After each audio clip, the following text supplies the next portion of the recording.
Hey there, welcome back to my channel. My name is Brittney Bundles. In today's video, I'm going to be doing a hair business question and answers, a hair biz Q&A. It's so nice out here today. I'm in Michigan, and if you all know that typically when I'm in the car, I'm recording videos, I have my coat on, or lately I should say I've had my coat on because it's been freezing, but I don't have a coat on today. I do have like a sweatshirt, but it's really nice today. So I'm coming back from my grandmother's home, and before I go inside the house, I decided to record this video. So I have a few questions written down. I went through my phone and I wrote these questions down earlier this week. So I'm going to be answering them for you. If you all think of any questions, or if you have any questions that you want me to answer, don't hesitate to send me an email. My email address is always linked below. Don't hesitate to send me a text message. My business phone number is on my website, which is linked down below as well. Contact me on any of my social media accounts. I'll be more than happy to get back to you and answer any questions that you may have. So with that being said, if you are interested in this video, be sure to give it a big thumbs up. Please make sure that you are subscribed, and let's get right into the video. So I'm recording today off of the Samsung Galaxy Note 10 Plus instead of my iPhone. So let me know if you notice the difference in the quality, and if you like it, if it's okay, just let me know how it's doing. But the first question that I'm going to go over is, how long should I make my shipping? So I work with people that start hair businesses. If you are wanting to start a hair business, if you need a consultation, a website, if you're looking at different inventory options, reach out to me. Let's discuss it. Let's see what's going to work best for you and your business. But to answer that question, you can make shipping however long you want to make shipping. Now, keep in mind, depending on the shipping carrier that you're going through, there are going to be certain time frames and time periods that you have to allot for them, and also for your processing. So if your processing is going to take 1 to 2 days for you to actually look at the hair, inspect the hair, package the hair up, and things like that, then that's what you need to put on your website. You know, shipping and processing, 1 to 2 days for processing, plus let's say 2 to 3 days for shipping, depending on where you're shipping. I'm just giving an example. At that point, if it's 2 to 3 days for shipping, depending on where you're shipping, and your processing is 2 days or 1 to 2 days, then I would do 2 plus 3, that's 5. So I would say processing and shipping, 5 business days. Whatever's going to work best for you. You do have to kind of figure out how long shipping is going to take, where you're shipping it to. Now, not all places are going to have the same shipping time frame. If you're shipping, within the US, and then you also have another order and you're shipping internationally, those shipping time frames can definitely be different. So it all depends on what your plan is and what you're offering on your website. To me, I don't recommend offering anything sooner than 3 to 5 business days, especially if you're just getting started off. If you're just starting off, just because you want to leave yourself room for anything that can possibly happen, especially if it's just you working your business. If it's you and then you also have assistants, or if it's you and then you also have a partner, whatever. If you want to offer 1 day shipping, do that. But especially if it's just you in the beginning, you never know what could happen. If you do put 1 day shipping and something happens where, God forbid, you get sick, or something happens where, God forbid, you can't get to the post office, or you can't arrange a shipment that day, you don't want to set the wrong expectation for your customer. So in a lot of videos, I talk about setting the right expectations and making sure that you're following through with your commitments. And you're human. Of course, you may make a mistake. Of course, you may fall short sometimes. No business is 100% perfect, but I'm saying if you can avoid some of those hiccups, if you can avoid some of the shipping discrepancies, then let's do that. So I would say a good shipping would be 3 to 5 business days. And if you're offering sales, I would even extend it a little bit longer, 5 to 7 business days, or 7 to 10 business days. And that's because, especially if you're offering hair on hand, depending on sales, if a lot of people are buying, and you don't have too much inventory at that point to work with, and someone places another order and they're expecting to have their hair tomorrow because that's what you have on your website, but you don't have the hair in stock because you offered a sale and all of the hair has been, getting shipped out at faster pace, larger volume, then it's not going to be setting the right expectation for your customers. You're going to have to follow back up with them, let them know, hey, unfortunately, shipping is going to be extended because of the sales, or because of this, or because of that. So, I say you can make shipping as long as you like to make shipping. There are companies that offer next day shipping. There's companies that offer 2-day shipping. There's companies that offer 7 to 10 business days shipping. So whatever works best for you, but typically a good rule of thumb, in my opinion, is 3 to 5 business days, just to give yourself some time, just in case. You never know what's going to happen. And then if you're offering a sale, 7 to 10 business days, or 5 to 7 business days, just based on my experience, and that would be my recommendation. The second question that I'm going to answer is, should I buy cheap hair so that I can make a profit? Oh, should I buy cheap hair so that I can make a big profit? My answer to that is, I would not. I would not buy hair strictly off of the price. I just wouldn't. Even if I'm not selling hair, if I'm selling any other product, I wouldn't buy just strictly off the price. It's very important for you to test your product. It's very important to stand behind your product. And it's very important to realize that our focus is not just getting that initial customer. Our focus is building repeat clients. You actually want clients. You don't just want a customer. You know, and I kind of use the word customer and client really frequently, but in my opinion, the difference between a customer and a customer is someone that purchases. You know, they purchase. They may have placed one order with you and, you know, they're a customer. But a client is someone that is going to continue that relationship with you. A client is someone that's going to continuously reach back out. A client is someone that you're going to continuously work with, continuously supply. And so we're looking for clients, in my opinion, especially if you want to be successful in business. We need to start building rapport and relationship with clients. We need to start pushing. We want clients. We want repeat business. Of course, we want new clients. You know, we want new customers. That's how we are able to get more clients, by taking those initial customers and transforming them into repeat clients. However, you know, just buying a cheap product just with your profit in mind is not going to help that process. It's not going to help the client process or the repeat purchaser process, in my opinion.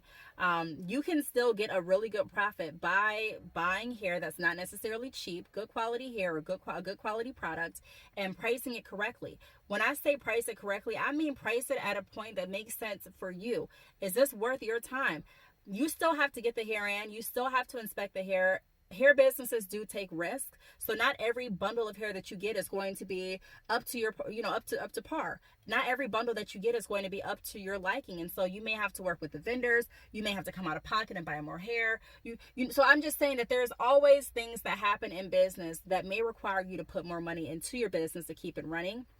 And so we have to think of the overall picture and realize that this is a business, and you know, you can still have a good profit, like I mentioned, with hair that is not cheap, as long as you're pricing it correctly. And you have to let your customers know too, hey, not all bundles are the same. Not all hair is the same. Not all products are the same. Not all companies are the same. Not all customer service is the same. And, you know, it just depends on how you're selling your product to your customers. Are you explaining the quality of your product? Are you explaining the quality of, you know, working with your brand and the customer service guarantees or the customer service practices that you have? Are you explaining the benefits of your company and why customers should continue to purchase with you? Are you explaining that? Because a lot of times I think that we just get a product and we try to let the price sell the product for us, when really we still have to do the work. Just because you have a website, just because you have a product, does not mean that your job is done. Just because you have an Instagram and you post a couple pictures on Instagram does not mean that your job is done. This is a continuous job. This is your business. So we're going to always have to continue to think of ways to bring more people in, to gain more customers, to promote our brand, you know, to show customers. This is the difference between this kind of hair and this kind of hair, and not show them in a way that's necessarily down talking or downplaying another business, but just being completely honest. You know, hey, you can purchase cheap hair. That's your choice. And I've even given customers and my clients the options to do that. Even with drop shipping, you can drop ship and work with another company. I'm not going to say that you can't do that. You can purchase hair from another brand. Do that. You can work with whoever you want to work with. But the benefits of working with me are this. The benefits of purchasing this hair is this.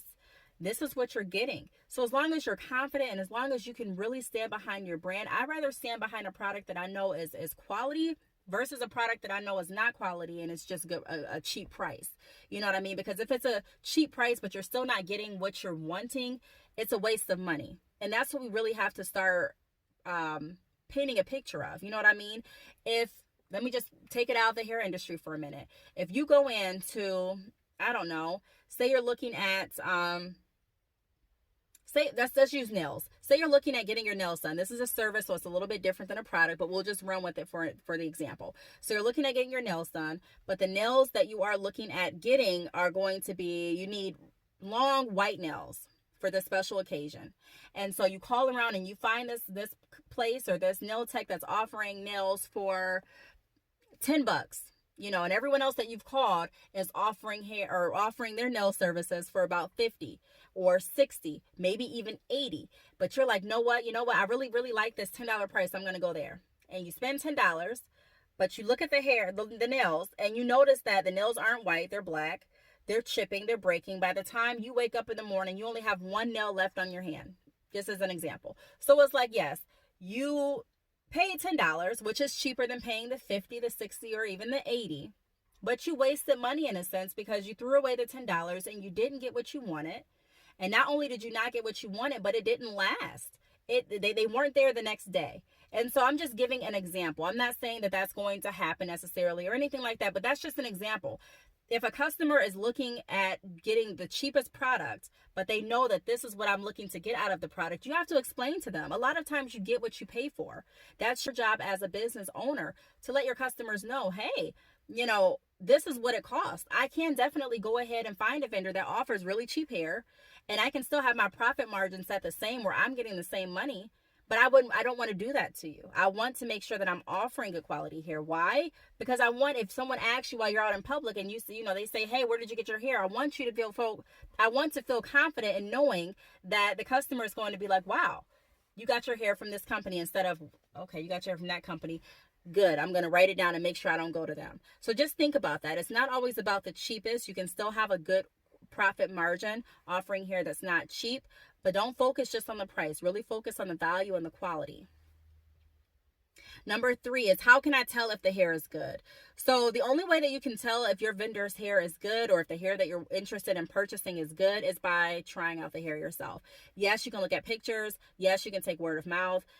What I would recommend doing is actually trying out the hair. If you are looking at reselling a product, I don't care if it's hair, I don't care if it's clothes, lashes, I don't care what it is, you definitely want to test it out. Just like if you're looking at purchasing a car, I can look at the pictures all day on the website, I can do my research all day, but to me, I still want to make sure that when I get behind the wheel, that this car is really what I want, that it fits my needs, it fits what I'm looking for. And the same with the hair. I can do all the research I want. I can, watch all the videos, look at all the pictures on Instagram. But at the end of the day, if I'm looking at reselling something or even purchasing something, I want to make sure that it works well for me. So we talk a lot about what works well for one person is not going to work the same for everyone. And so just because someone says that they have a great product, or they've experienced a great experience with this company, doesn't mean necessarily that you're going to have the same experience. Now, it doesn't mean that you won't, but it doesn't mean that you are either. So I think it's really good to offer samples on your website, whether you're going to offer them free, whether you're going to charge for them, offering samples so that your customers have the option. If you want to purchase, they're here. If you don't, you don't have to. But there's a lot of companies that don't even offer samples. And at that point, I think to answer the question, the only way that I would recommend telling or testing the hair or figuring out if it's good hair or not is by actually purchasing the hair and testing it out for yourself. What else? Number 4 is hair the hardest product to sell? I want to say no. A lot of times in sales, when you are operating a business, the fundamentals of sales can definitely go for any industry, in my opinion. A lot of the tips and the advice that I give through my videos help not only hair businesses, but help other businesses as well. I do consultations with not only hair businesses, but other businesses as well. And so, I don't think that hair is necessarily the hardest product to sell. I'm not going to say that it's the easiest to sell, but in my opinion, it's not the hardest. It's not like you can't sell it, especially if you have experience in sales, which a lot of people do. They don't necessarily realize it because their experience has been through their employer or through their 9-to-5. But a lot of those skills that you're using with your employer, with your 9-to-5, can definitely be translated into your business. Not saying you have to use everything, but a lot of the same practices that you use and a lot of the same skills that you've built can definitely go into your entrepreneurial journey as well. So no, hair is not the hardest product to sell, in my opinion. The last question that I'm going to answer is, I'm having a hard time returning all customer calls, emails, and FaceTimes. Any advice? So yes, and I'm sorry, I keep moving my hair. It's like a piece that keeps getting stuck in my eye, so I'm sorry about that. But okay, so I'm having a hard time returning all customer calls, emails, and FaceTimes. Any advice? Yes. it goes back to making sure that you're setting the right expectations with your customers and making sure that you have a process with your business. So a lot of times what I'll see when people get started with businesses, they really don't have a plan. There's no clear vision. That's why I think consultations are really, really important and helpful, because it gives you like a area, it gives you areas to focus on. A clear path. Okay, this is what you should do, instead of you figuring out, I really don't know what to do. I want to do something. Should I do this? Should I do that? A lot of times, a part of being your own boss and a part of running a business is going to be a lot of trial and error. But I still do think it's very beneficial to have someone go over your plan with you and kind of go over what it is your questions are specific to your business. Take a look at your business, your website, your Instagram, and say, okay, hey, based on, what I'm looking at, this is what I recommend. And so if you are needing a business consultation, if you do want someone to talk about your business goals and ideas with, I do offer business consultation. So I'll go ahead and I may put the link across the screen if I can figure out how to do that on this phone. If not, then go ahead and click the link down below this video. It's badchickhair.com, and I have my products on the website as well as consultations. So check that out. But it goes back to making sure that you set the right expectation with your clients and customers, and also making sure that you are having a process on your website and for your business. So for me, I know that I'm not going to necessarily be able to respond back to all emails right that second. So I have a automatic reply on my email set to say I will contact you back within 1 to 2 or 1 to 3 business days. And I have, the reason why and things like that. I'm working with other businesses, or this is what's going on. But I like setting the right expectation. That way customers know, hey, she hasn't forgotten about me. She is going to get back with me. And then also I have my process. So my process could be, making sure that I check my emails every night at this time, or making sure that I check my emails every Tuesday, Thursday, and Saturday, or whatever the case may be. But it gives me time to not always to feel like I'm not overwhelmed, and to work at a pace that works well for me. We all have different schedules, and we all have different things to do in a day. So if hey, today I'm not going to be able to reply to any emails. If you set the right expectation on your website that says you don't reply to emails on Sundays, or if you don't reply to emails, or if you only reply to emails every 2 to 3 days, or whatever the case may be, if you're setting that right expectation, then it's going to make it easy for you to work around it. Now, I do want to say this, even with setting the right expectation, even with creating a process for your business and a workflow for yourself and for your business, you can still have days where it feels like you still are overwhelmed.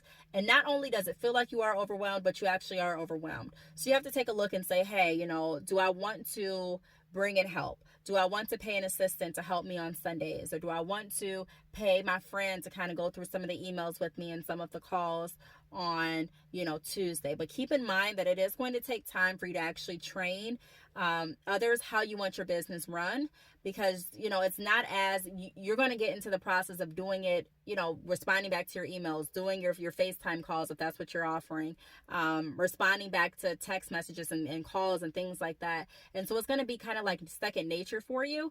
But your friends or whoever, your assistants, may not know how you want and how you go about responding back to your clients, how you go about answering their questions, how you go about incorporating different products and services into your call, how you go about whatever the case may be. So keep in mind that if you are wanting to bring on help, you can definitely do so. But understand that it is going to take some time for you to actually train the people that you're working with, and get them in the process and in the groove of, your workflow and how your business operates. So I really hope that these questions helped. Again, if you have any other questions that you want me to go over, feel free to reach out to me. Send me an email. The email's linked below. Also, reach out to me I was thinking if the email was actually listed below, but it is. Also, reach out to me on any of my social media accounts, which are below as well. Leave me a comment. I don't know, go to my website. I mean, there's just so many ways to get in contact with me. Text me. There's so many ways. Leave me, questions, and, I may go over your questions in the next Q&A video. Thank you so much for watching, and I will see you all in my next video. Bye.